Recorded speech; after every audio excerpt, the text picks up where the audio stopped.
comenzamos pues en la noche de hoy el estudio del Deuteronomio, en el nombre del Padre, del Hijo y del Espíritu Santo. Terminamos, gracias a Dios, Números, muy interesante, pues comenzamos hoy con este último libro de la Torá, del Pentateuco. Vamos a comenzar. Alguien dijo en una ocasión que el mayor enemigo del Antiguo Testamento es la ignorancia que se tiene de él. Y es cierto que ese es el gran enemigo del Antiguo Testamento, la gran ignorancia que hay de este libro del Antiguo Pacto. Por más de 2 milenios, casi 2 milenios, y más también el Antiguo Testamento ha circulado entre los hombres revelando el mismísimo corazón del hombre, como hemos visto en los libros que hemos estudiado, poniendo delante de los ojos humanos la ley de Dios, despertando la conciencia a través de los mandamientos de la ley, relatando la historia, la preparación de la venida de Jesús. El libro que vamos a estudiar forma parte, por supuesto, del canon del Antiguo Testamento y tiene un carácter muy propio, como los 4 libros que hemos estudiado anteriormente, salido de la inspiración de Moisés. Cuando uno lee el título, pues uno puede pensar que es una repetición de lo que hemos visto ya de los 4 primeros libros, pero podemos estar seguros que no es así. Así como pensamos que Números era una repetición de lo que vimos ya en Éxodo, y vimos rotundamente que no. Deuteronomio tampoco es una repetición de lo que ya hemos visto anteriormente. Deuteronomio tiene una personalidad propia, tiene un carácter propio, y su alcance es distinto a todo el resto del Pentateuco. Aunque parece que es la misma ley, el alcance de Deuteronomio es distinto a los otros 4 libros que hemos visto anteriormente. La palabra Deuteronomio viene de 2 palabras griegas, deuteros, que significa segunda, y nomos, que significa ley. Segunda ley, quiere decir el Deuteronomio. El nombre griego del libro es, como siempre, la primera palabra del libro con que comienza el libro, y en hebreo se dice Devarim, que quiere decir palabras. O sea que Devarim es el nombre hebreo, quiere decir palabras, que es con lo que comienza el libro, palabras que dirigió Moisés a todo Israel. Es la primera. Si ustedes ven en Números, Dios va a hablar. Se recuerda que dijimos que Números es el libro donde más Dios habla. Y así comienza, habló, en el desierto Dios habló. Ahora, aquí comienza palabras que dirigió Moisés a todo Israel. Es Devarim, es la palabra de Moisés. Significado de la palabra Deuteronomios es segunda ley. Puede ser segunda ley o también se interpreta como repetición de la ley. En Éxodo, Levítico, en Números se promulgaron leyes de tiempo en tiempo, el Señor fue promulgando leyes. Ahora, cuando Israel va a terminar su peregrinación y concluye el camino por el desierto, ya se encuentran próximos a Canaán, aquellas leyes Moisés las va a repasar y las va a explicar como una preparación a la entrada a la tierra prometida. Por eso les da una aplicación nueva a Moisés a estas leyes que recibieron muchos años atrás en el desierto. Porque, como le dijimos, las leyes en el desierto tenían un significado y la misma ley en Israel va a tener otro significado. ¿Por qué? Porque la ley del desierto, ¿a qué se condicionó? A la condición dura de la vida en el desierto. Pero esa misma ley la mismísima ley, la misma palabra se va a aplicar a la forma en que Israel va a comenzar su vida en la tierra que Dios le prometió. O sea que por eso que es una segunda interpretación de la misma ley, acondicionado, perdonando la concordancia, las condiciones que va a tener Israel. Probable que el título Deuteronomio se le haya dado en la traducción Septuaginta, cuando se hizo la traducción griega en Alejandría, y posiblemente ahí fue cuando por primera vez se le dio al Devarim, se le dio la palabra, el nombre de Deuteronomio, que es como se conoce en el mundo cristiano a partir de ese momento. Como habíamos hablado al final de Números, cuando hicimos el resumen de Números, toda la generación que salió de Egipto y otra generación más había muerto en el desierto. Toda la generación que conoció la esclavitud ya no existía cuando se empieza a promulgar el Deuteronomio. Por eso es necesario que la ley se vuelva a explicar a una nueva generación. Es una nueva generación la que va a entrar en la tierra prometida, y Moisés va en este nuevo entorno, va a ser una recapitulación de la antigua ley con un sentido totalmente nuevo. Hay diferentes puntos de vista sobre la paternidad del Deuteronomio, literaria del Deuteronomio. ¿Quién lo escribió? Definitivamente no pudo haber sido Moisés porque narra la muerte de Moisés. Pero nadie tiene duda que el espíritu del Deuteronomio es el espíritu de Moisés. Es el mismo de Génesis, Éxodo, Levítico, Números. O sea, lo que quiere decir que haya escrito, quien lo haya escrito, qué fue lo que plasmó lo que él recibió de Moisés. Es el mismo espíritu de los otros libros. El mismo Deuteronomio nos da las señales de estos mismos discursos que fueron pronunciados verbalmente a través de los 40 años y que destacan el liderazgo de Moisés. La ley de Moisés viene repetida y citada en casi todos los relatos históricos de Israel, en el libro de Reyes, en el libro de Esdras, en el libro de Nehemías. Los mismos profetas reflejan también el conocimiento de la ley de Moisés. Así que Moisés es el hombre legislador, como le llaman en Israel. Moisés es el hombre que va a marcar toda la etapa de la fe. El mismo Jesús en sus enseñanzas y Pablo en las epístolas indican y señalan a Moisés como el autor del Pentateuco, del Deuteronomio. Moisés fue el escritor, mas no fue su autor. ¿Por quién es el autor del Deuteronomio de todos los libros? El Espíritu Santo, Dios. Porque acuérdense que como dice Número, habló Dios en el desierto. Dios hablaba, por eso podemos decir que Moisés es el que lo escribe, pero la autoría es de Dios, es del Espíritu Santo. Más de 500 veces vamos a encontrar en los 5 primeros libros, más de 500 veces la expresión dijo Dios, habló Dios. En la segunda de Pedro, capítulo 1, versículo 21, nos dice que Dios es el autor de toda la Biblia, como también nos va a decir el Deuteronomio, cuando va a decir Pedro que Dios inspiró a los hombres diferentes formas de pensar, pero los hombres escribieron esto basándose en su propia experiencia. Deuteronomio es el último de los 5 libros de la Pentateuco, de la Torá, como le dicen los judíos. Pentateuco le decimos nosotros, Torá le dicen los judíos. Penta viene de 5, los cinco libros. Torá es la ley, es el nombre que se le da en hebreo, y cada uno de los 5 libros tiene su propio enfoque. Vimos que el Génesis habla de los comienzos de la creación, de los comienzos del pecado, de los comienzos de la fe, de los comienzos del pueblo escogido por Dios. Génesis es un libro que habla de los comienzos. Éxodo relata la redención del pueblo de Israel, su redención de la esclavitud, la organización del pueblo como nación y la promulgación de la ley. Levítico informa al pueblo sobre la forma en que se debe adorar a Dios. Es un libro que va a darnos un hermoso libro que nos va a decir en qué forma Dios espera la adoración, en qué forma Dios espera que el creyente se relacione con Él. Números presenta la historia de la peregrinación del pueblo por el desierto, toda esa turbulencia de la relación con Dios en el desierto, entre un pueblo que era de dura cerviz y la voluntad del Señor.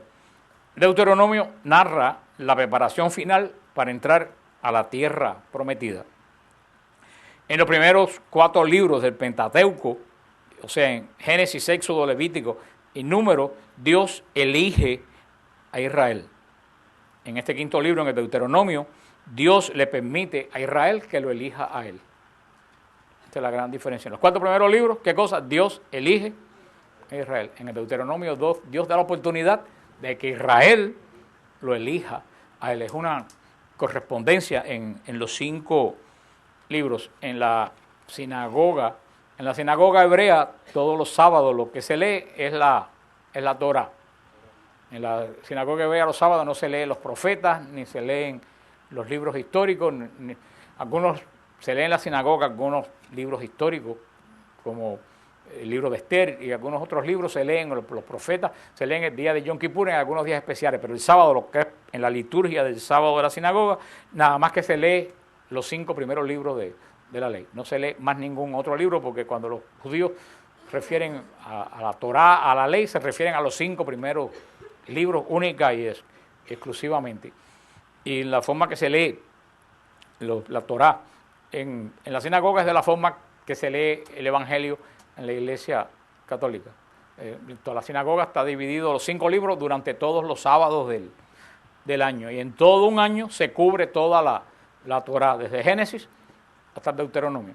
Tal como un año en la Iglesia Católica se cubre un Evangelio desde el capítulo 1 hasta el último. Lo que pasa es que como hay 4 evangelios, pues hay 4 ciclos en la Iglesia Católica, pero con la Torá se cubre los 5 libros en un año, exactamente siguen en la misma costumbre que más tarde la Iglesia va a establecer en su liturgia. La Iglesia toma parte de su liturgia de la palabra de la mismísima sinagoga. En el libro del Génesis, definitivamente vamos a ver al hombre arruinado. En el libro de Génesis, todo lo que el hombre tenía, ¿qué le pasó? Lo perdió, absolutamente. En el libro del Éxodo, vamos a ver al hombre redimido. Dios vuelve y rescata al hombre de la condición de esclavo a la cual lo llevó el pecado. En el libro del Levítico, vamos a ver al hombre adorando. En el libro de Números, vamos a ver al hombre sirviendo a Dios. En el Deuteronomio vamos a ver al hombre preparándose. Son las etapas del creyente, de crecimiento espiritual. Están en el Pentateuco, para que ustedes lo recuerden. Génesis, ¿cómo está el hombre? Arruinado. Lo perdió absolutamente todo. Muchísimos de nosotros que lo hemos perdido todo físicamente, materialmente o espiritualmente. Pero Dios sale al encuentro del hombre. En el Éxodo vemos al hombre redimido. Dios redime al hombre. El hombre está arruinado, el hombre es redimido. Y el hombre que ha estado arruinado, el hombre que ha estado redimido, ¿qué es lo próximo que hace? Adora a Dios. Por eso, en Levítico vemos al hombre adorando. El hombre que estaba arruinado y es redimido, el hombre que vive adorando, ¿cuál es el próximo paso que hace? Sirve. No se puede quedar en una simple adoración. Todo aquel que adora a Dios tiene que servir a Dios. En el programa que estábamos grabando para Radio Paz y para Radio Católica Mundial, estamos hablando sobre la neumatología, sobre el Espíritu. El Espíritu Santo, lo decíamos y lo hemos dicho muchas veces. La iglesia está llena de adoradores, pero faltan muchos siervos. ¿Qué cosa es un adorador? Un adorador es alguien que va el domingo a misa y adora a Dios. Y hasta el domingo que viene, no te vuelvo a ver. Vuelve el domingo que viene, ¿qué es lo que hace? Adora a Dios. Y ojalá que adore. Vamos a ser optimistas, vamos a pensar que adora. Eso es un adorador, alguien que da un culto. Está bien que adoremos a Dios, pero también los paganos hacían eso. Ellos daban su culto a Dios, pero no solo el Espíritu de Dios y la palabra de Dios no solamente quiere adoradores, quiere gente servidores. ¿Qué es un servidor? Uno que sale de esa adoración preparado ¿para qué? Para llevar eso que recibió a todos los demás y para ponerse en la obediencia a Dios. Un siervo es una persona que obedece al amo. ¿Cuál es la diferencia? Que el adorador es adorador de adoración en adoración. Y el siervo, 24 horas, 7 días a la semana. Para el siervo no hay descanso ni hay jubilación. Siempre es siervo de Dios. La iglesia necesita más siervos, necesita adoradores, pero necesitan adoradores que sean al mismo tiempo que siervos. Ese es el paso. Primero saber que uno está arruinado espiritualmente, después saber que está redimido, y cuando sabe que está redimido, comenzar a adorar. Pero no quedarse ahí. Después que tú adoras a Dios y te llenas en la adoración de Dios, hacerte siervo de Dios. Y eso es lo que dice San Pablo, que nadie puede decir Jesús es Señor, si no es bajo la unción del Espíritu Santo. El que hace que una persona se convierta en adorador, en siervo de Dios, es el Espíritu Santo, que es el que graba en tu corazón la obediencia a Jesús.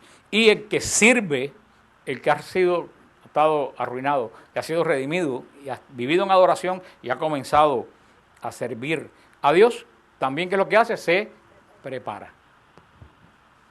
No puedes quedarte solamente en servir a Dios, hacer la voluntad de Dios. Está bien, tenemos que hacer la voluntad de Dios, pero tenemos que prepararnos. ¿Para qué tenemos que prepararnos?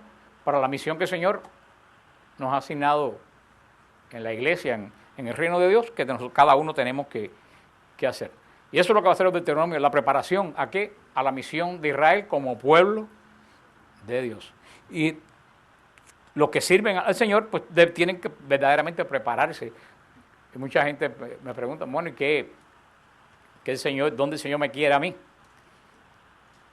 Y eso nadie te lo puede responder. Tú eres el único que lo tienes que saber. La gente me pregunta, ¿y qué el Señor quiere de mí? Y yo voy a decirlo finamente para no caer en arrebatos. Y yo, ¿qué hice? Yo justamente digo, ¿yo qué rayos sé? Si el Señor te llama a ti, tú eres el que sabe para qué el Señor te está llamando. ¿Cómo tú vas a preguntar a mí qué cosa quiere el Señor de ti? Eso es algo extremadamente personal. O sea que si una persona, si usted no tiene la menor idea que tienen que hacer, pues mira, pregúntale al Señor. Señor, ¿dónde tú me quieres? Pero tengan cuidado. Porque si tú le preguntas al Señor dónde te quiere, tú tienes que estar abierto a ir donde el Señor te quiera llevar. No es si nosotros que decimos, Señor, llévame donde tú quieras, pero le damos un mapa. Y si el Señor no me lleva por aquí, no, yo no quiero por ahí. No. Mira, si tú le dices al Señor, llévame donde tú quieras, y tú eres obediente a Dios sin que tú te des cuenta, Dios te va a llevar a donde Él te quiera. Y posiblemente sea en el lugar que menos tú te imagines donde el Señor te quiera. Yo toda mi vida lo único que hice en la iglesia fue dirigir coros y música litúrgica. Eso es lo que yo hice desde que era muchacho en la iglesia. Hasta que un día dije, me arrollé, Señor, llévame donde tú quieras. ¿Dónde me llevó? A esta vaina, a este enredo me llevó el Señor sin que yo lo pidiera. Porque créanme, los que me conocen bien saben que yo no hago esto porque yo quiero. Yo hago esto porque no me queda más remedio. Hay gente que disfruta y le encanta el aparecer y el que todo el mundo lo conozca. A mí no me gusta nada de esto. Y que los que no me conocen y creen que estoy diciendo una hipocresía, pregúntale a los que me conocen bien. A mí me cuesta un tremendo trabajo venir los martes a mí. Yo preferiría no venir nunca un martes aquí. Y me molesta extraordinariamente tener que ir a predicar a otros lugares. Hay gente que se le parten las patas porque lo inviten a predicar en lugares por ahí. Yo le pido al Señor que no, y cuando me invitan trato por todos los medios de eludirlo para no ir. Pero a la larga termino yendo porque le dije, Señor, llévame a donde tú quieras. Sencillamente, y eso es lo que la persona tiene. En mí funcionó, decir, Señor, llévame a donde tú quieras, pero no solo decirlo, sino que estar atento a donde el Señor te quiere llevar. Que posiblemente sea donde tú no quieres. Y una vez que tú sabes a dónde el Señor te quiere llevar, hacer la voluntad de Dios. Y eso es lo que es el Deuteronomio, la preparación de Israel a vivir la voluntad de Dios. Hay diferentes divisiones del Deuteronomio, pero lo que más nos interesa que es la situación histórica, porque recuérdense que cada libro de la Biblia hay que verlo dentro de la situación histórica en que se escribe. Eso nos va a entender por qué se escribe y por qué surge el libro. La llegada de los israelitas a la tierra de Moab es el hecho que señaló el final del recorrido que comenzó en Egipto 40 años atrás. Ya cuando Israel llega a la tierra de lo que es Moab, lo que es hoy cerca de lo que es Jordania, se puede decir que ya terminó el largo camino por el desierto. La llanura de Moab al este del Jordán fue la última etapa de aquel largo recorrido de 40 años, en el curso del cual fueron cayendo unos tras otros los miembros del pueblo de Dios. Y a lo mejor, si le pregunto a usted, aunque lo dijimos, estoy seguro que nadie se acuerda porque fueron 40 años.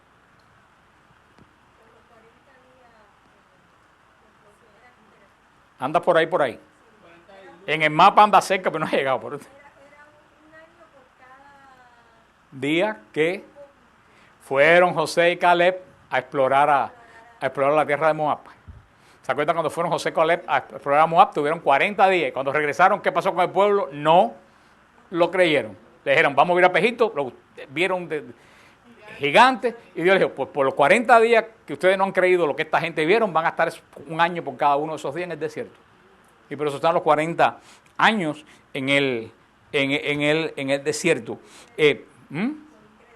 Por incrédulo. Por incrédulo le costó una incredulidad le costó de 40 días a 40 años. Uno tras otro, todos los miembros del pueblo de Dios que habían vivido los tiempos de esclavitud y que luego habían participado del drama de la liberación fueron muriendo. Este fue la consecuencia de la rebeldía continua de Israel, que exceptuando a Caleb y a Josué, hijo de Nun, ninguno de los que pertenecieron a la generación del Éxodo entraron en Canaán. Ni siquiera el legislador, el propio Moisés. En Moab, frente a Jericó, comprendió Moisés que ya estaba cerca del término de su vida. Según Moisés vio que estaban llegando a la tierra prometida, se acordó de la promesa que Dios le dijo: tú no vas a verla, pero no vas a entrar. Así que según se iban adentrando en Moab, Moisés sabía que ya iba a terminar su misión con el pueblo de Dios. Por eso Moisés resuelve dar esta proclamación, esta interpretación de la misma ley actualizada al pueblo de Dios. Los reunió por última vez para entregar lo que podemos decir que es el testamento espiritual. O sea, Deuteronomio es el testamento espiritual de Moisés. Ante todo Israel, como dice el capítulo 1, Moisés evocó, hizo un recuento de los años vividos en común, instruyó a la casa de Israel acerca de la conducta que debían de observar para ser el pueblo de Dios. Eso va a ser muy interesante porque nos va a dar mucha pauta a nosotros de cómo tenemos que vivir también hoy en día para ser el pueblo de Dios. Y les recordó que su permanencia en la tierra prometida dependía de la fidelidad de que ellos guardaran esta ley que le estaba promulgando. O sea, la tierra no se le daba porque tómala y ya es tuya ya. La tierra, que es la promesa de Dios, estaba condicionada ¿a qué cosa? A la fidelidad de Dios, del pueblo, con el pacto hecho con Dios. Eso es como la vida eterna, que es para todos nosotros una promesa de Dios, pero está condicionada a mi fidelidad al pacto de Dios. La herencia divina no es for granted, como dicen los americanos, ya la tengo hoy, es mía, como dicen algunos protestantes que tienen una salvación fácil. Igual que en Israel, mi pertenencia a la promesa de Dios depende de mi fidelidad a lo que Dios espera a los que espera de mí. El Deuteronomio, igual que otros textos que tienen conducta, que tienen normas que están recogidos en el Pentateuco como parte del Éxodo, parte de Levítico, y lo estamos viendo desde que comenzamos del Éxodo, pone de manifiesto lo que Dios quiere de su pueblo. Ustedes recuerdan que lo que dijimos, que los mandamientos, más que prohibiciones, ¿qué cosas son?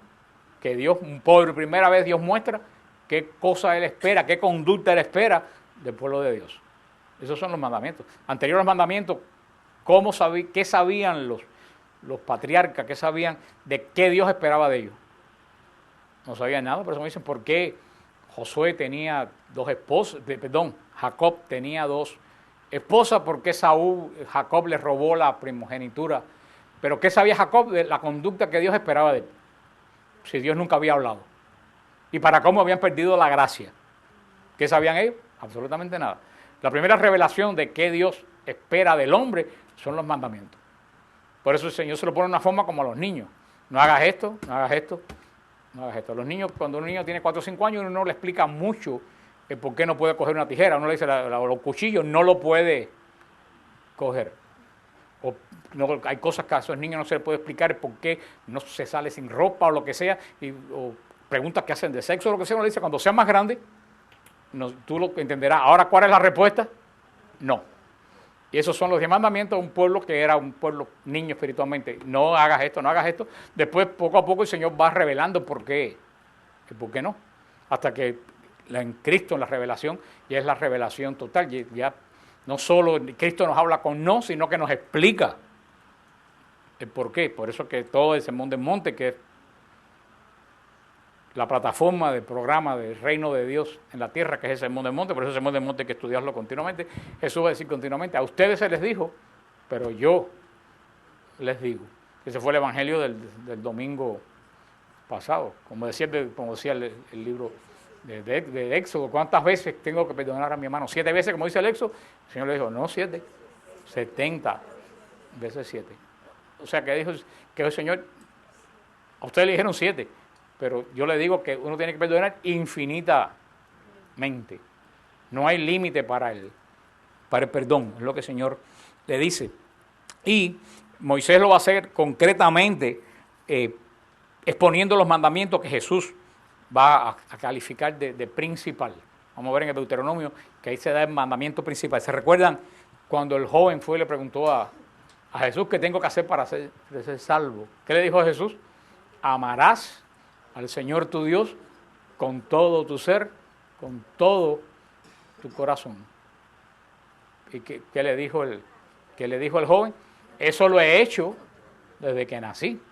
Entonces Jesús dijo, bueno, si quieres ser perfecto, vende lo que tienes, ven y sígueme a mí. Y el muchacho no pudo. Pero fíjate que el Señor no está, mucha gente vuelvo a decir que la gente se confunde. ¿Por qué? Porque la gente no razona la palabra de Dios. Entonces todo el mundo me dice, ay, pero entonces hay que vender todo lo que uno tiene. Perdóname, el Señor está llamando a un estilo de vida específico, que es seguirlo a tiempo completo a Él. ¿Este muchacho vendió sus pertenencias? No. ¿Se condenó? No. Dice que Jesús lo miró con amor. Es una de las pocas veces que dice que Jesús lo miró con amor. Jesús le agradó a este muchacho y dijo, este es un hombre bueno, pero no está preparado para seguirme.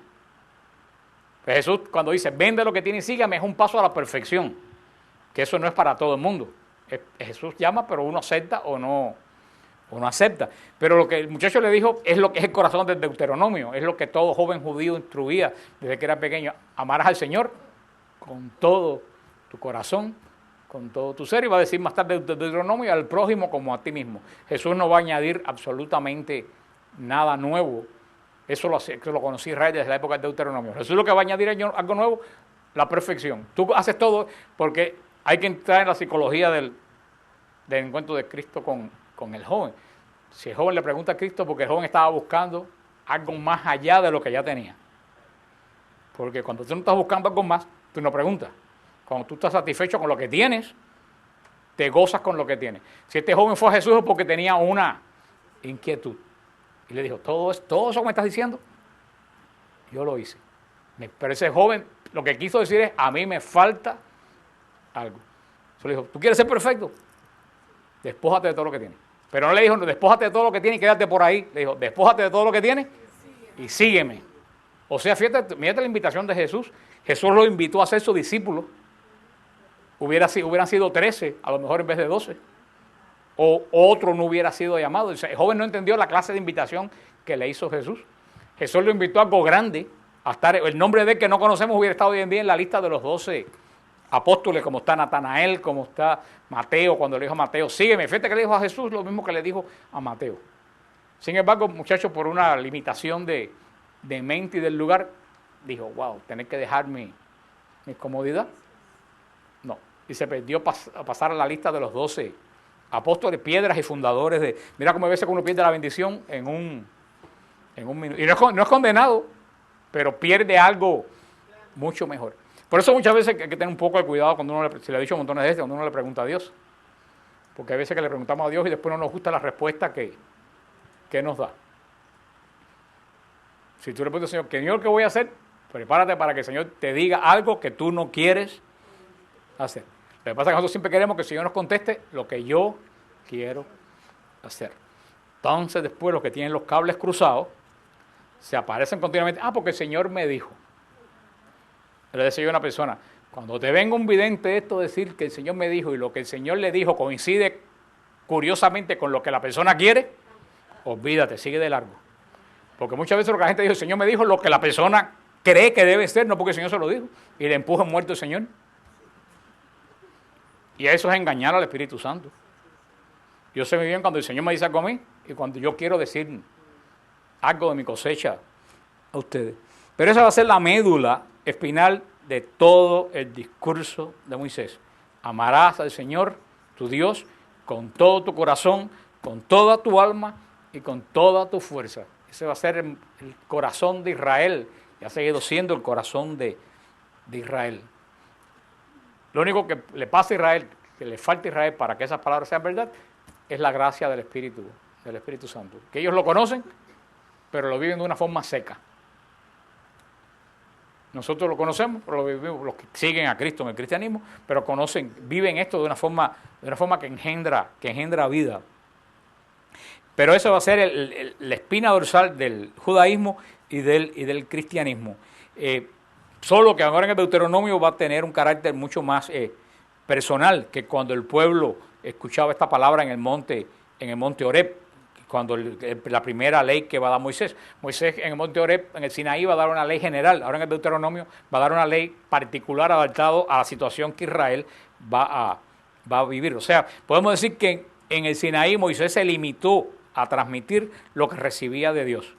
Mientras en Moab él va a expresar lo que él espera o lo que él siente que Dios le dice al pueblo que debe vivir a partir de ese momento. Por eso el Deuteronomio es una traducción, podemos decir, de Moisés. Recuérdense lo que le dije, Moisés, ¿qué hizo en el Sinaí? Repitió palabra por palabra lo que Dios le dijo.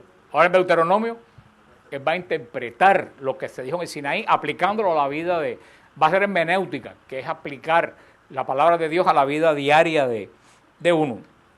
El Deuteronomio es uno de los libros, después del Éxodo, que pone de relieve esta imagen de Moisés, desde su comienzo. Estas son las palabras que habló Moisés, que comienza con una serie de estatutos, el culto, Moisés va a hablar, en todo Deuteronomio va a hablar mucho de la unidad. Moisés va a hablar continuamente de un solo lugar de culto, no de varios, de un solo santuario, de una sola ley. Continuamente, la unidad es lo que vamos a ver en todo el libro de Deuteronomio. La relación que Dios establece con su pueblo, esa va a ser la gran también proclamación del Deuteronomio. Por supuesto va a subrayar que Dios es el creador del cielo y de la tierra, pero sobre todo va a decirle a Israel, recuerda que ese Dios que creó el cielo y la tierra escogió a Israel, y no solo escogió a Israel, hizo con él una alianza. Antes que el propio Israel fuera llamado por Dios, ya Dios lo había elegido. Como va a decirle más tarde el Señor al profeta Jeremías, desde el vientre de tu madre yo te elegí. Porque el Señor, como hablaba con Jorge antes de María, no el otro Jorge, antes de comenzar la clase, el Señor no vive en el tiempo, que es cuando hablamos del tiempo y todo el mundo se enredó, como que el Señor no vive en el tiempo. Lo que el Señor piensa hoy, lo pensó desde toda la eternidad. O sea, el Señor no es de decisión de un momento, lo que para Él es decisión, para nosotros es decisión de hoy, eso ya viene desde toda la eternidad. Sobre todo el Deuteronomio nos va a estar hablando continuamente de la promesa, pero ya en el Deuteronomio no va a ser una promesa lejana, va a ser una promesa que está ahí, la están viendo. Ya Israel está viendo el verdor de Jericó. Y Israel sabe que la promesa no es solamente, sí, Dios nos dio una promesa, pero llevamos 40 años viendo piedra, ya está viendo el agua, está viendo la planta. Acuérdense que le dije que había generaciones, no había generación, no, ninguno de millones de estas personas en su vida habían visto una planta, una mata, un árbol, nunca lo habían visto. Solamente habían visto piedra. Para ellos la visión de Jericó tiene que haber sido algo espectacular.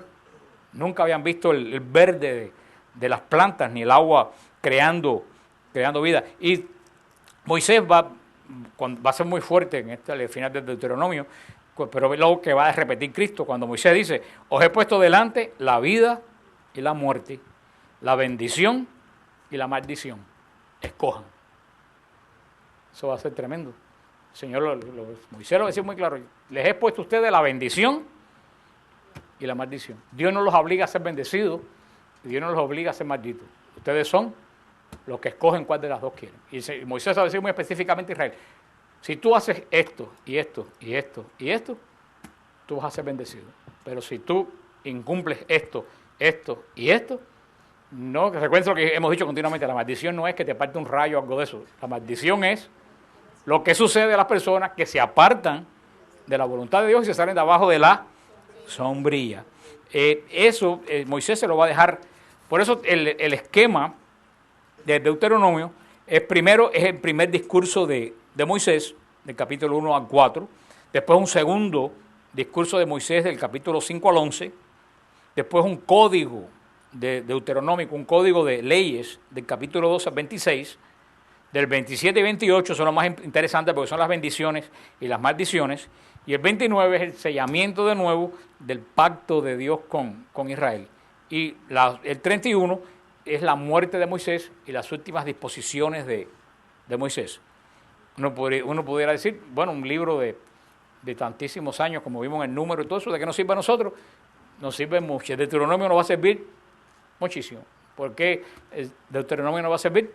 Porque Dios no ha cambiado. Si Dios no ha cambiado, el hombre ha cambiado menos todavía.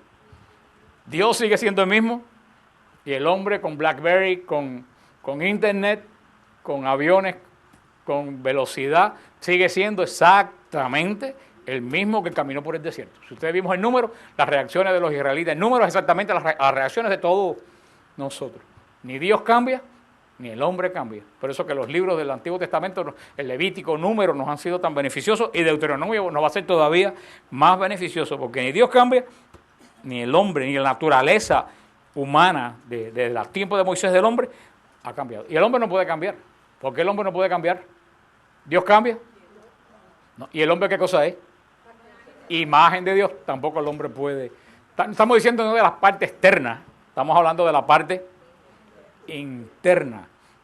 De una forma más primitiva, ahora de una forma más sofisticada. Seguimos teniendo la misma naturaleza. El otro día me preguntaban, ese grito de San Pablo, ¿quién me va a librar de este cuerpo de muerte? Cuando San Pablo dice, y ese grito que todos nosotros hemos dicho en algún momento de nuestra vida.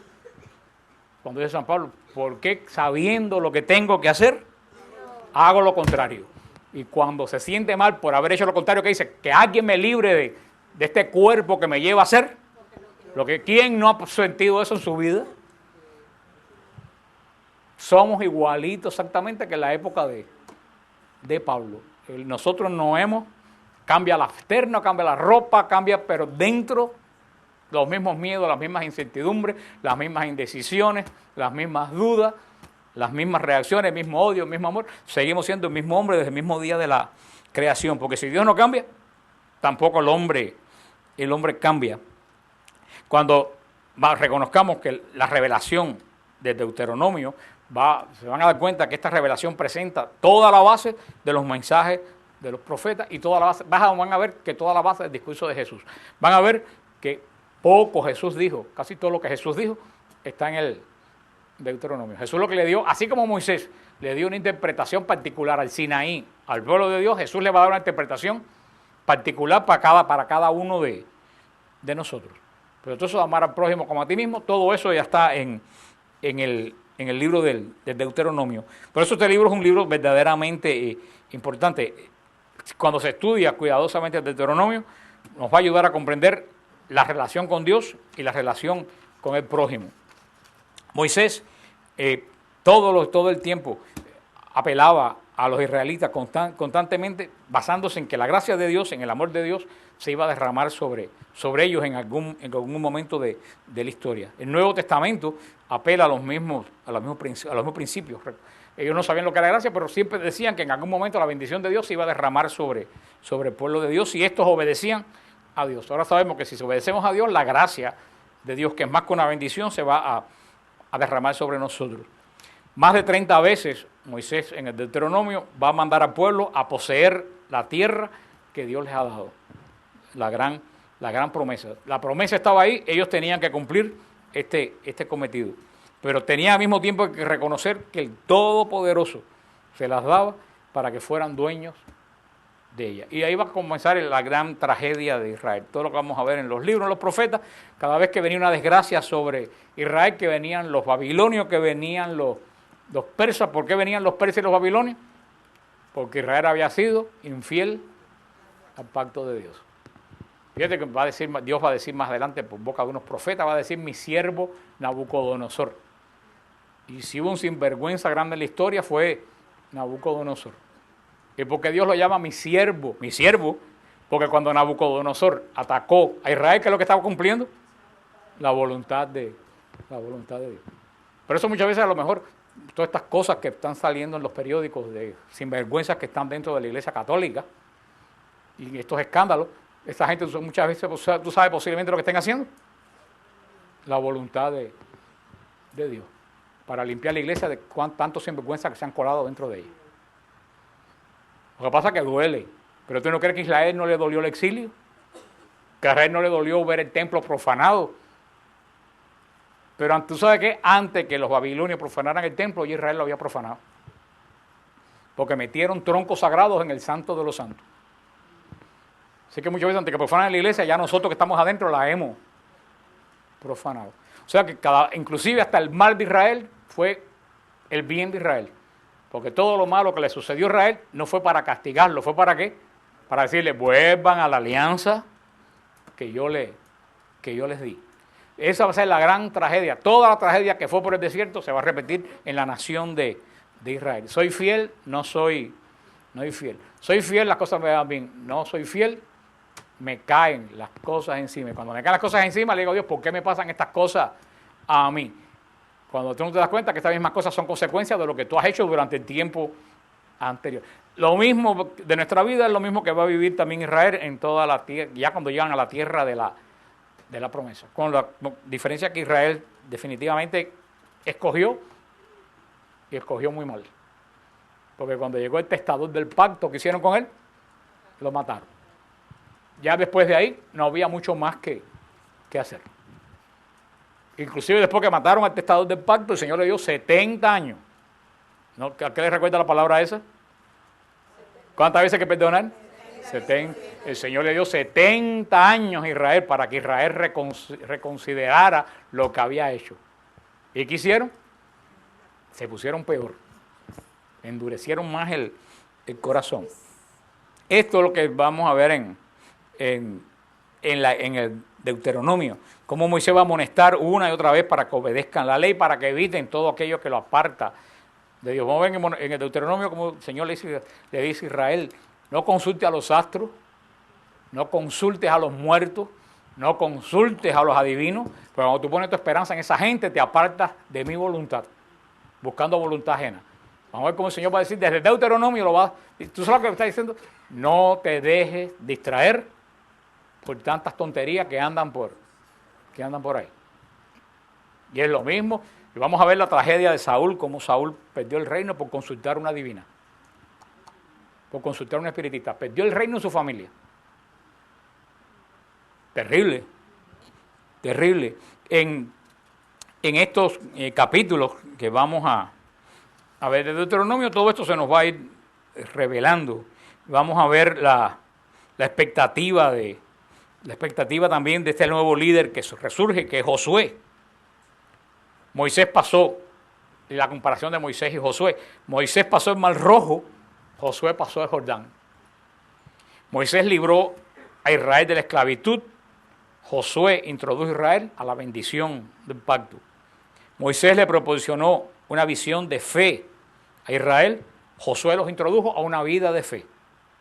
Moisés le habló de una herencia, Josué los introdujo a la posesión de la herencia.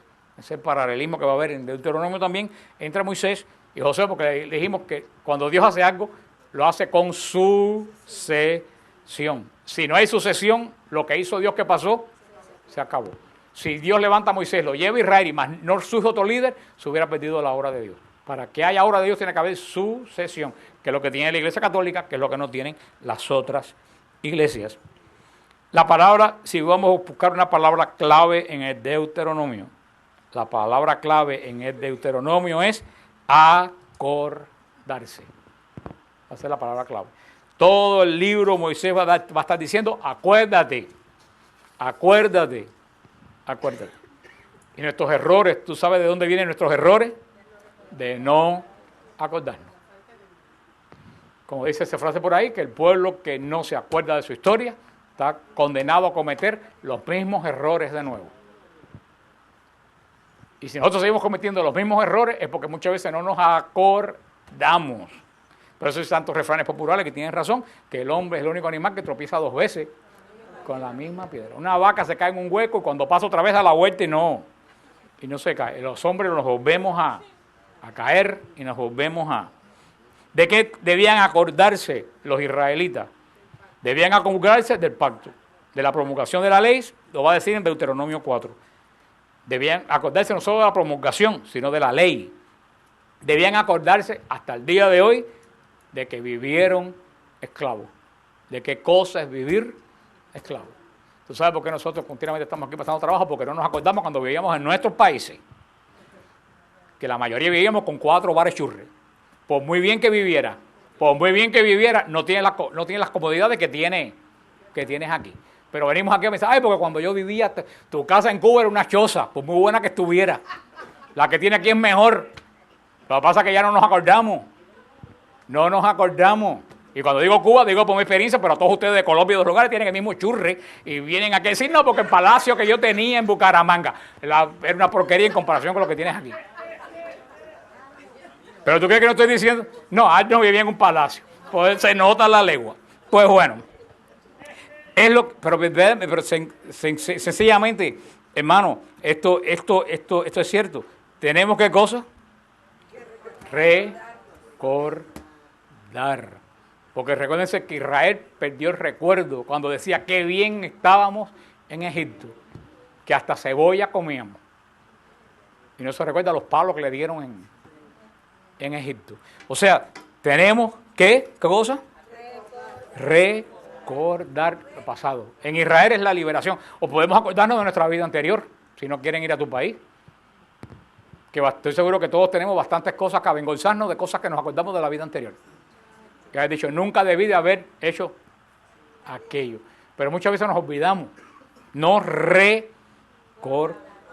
Por eso el Señor le decía a Israel, acuérdate de que fuiste, hoy eres libre y poderoso, pero anteriormente a eso tú fuiste esclavo. Debían acordarse de la gran liberación, que la gran liberación no fue por la capacidad intelectual o por la capacidad militar de ellos, la gran liberación fue por el poder de Dios. Debían acordarse de que el Señor los proveyó de liderazgo en Moisés, en los 70, de los 70 ancianos, y que Dios siempre fue el gran proveedor. Israel debía acordarse la palabra de Abraham a Isaac, Yahvé Jirá, Dios provee. Dios siempre provee. Y cuando provee, provee bien. Debían acordarse de la consecuencia de los pecados pasados. Mira lo que nos pasó en el desierto, de los 40 años tuvimos, ¿por qué? Por la incredulidad. ¿Qué le pasó a Batán y a Abiú que se murieron? Por dar un culto extraño. Tenían que acordarse de eso. No olvidarse nunca de eso. Debían acordarse de los juicios divinos.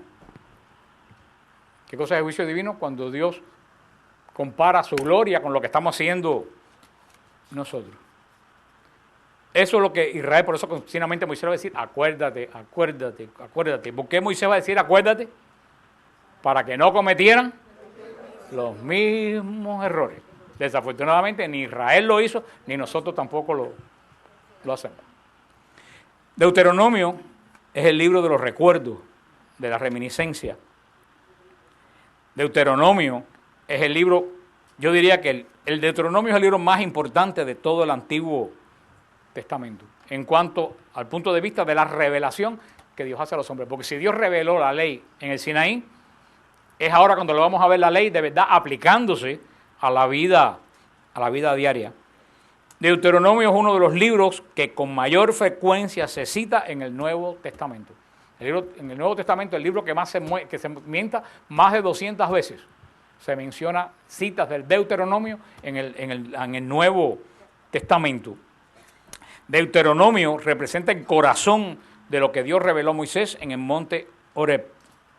Fue el libro de Deuteronomio donde Jesús y los dirigentes religiosos encontraron el punto central de la revelación de Dios.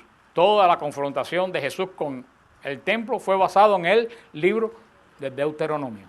Fue la gran confrontación de Jesús con el templo, por haber aplicado mal la ley de Dios. En el Deuteronomio, Dios presenta las condiciones bajo las cuales sus hijos deben entrar a poseer la tierra.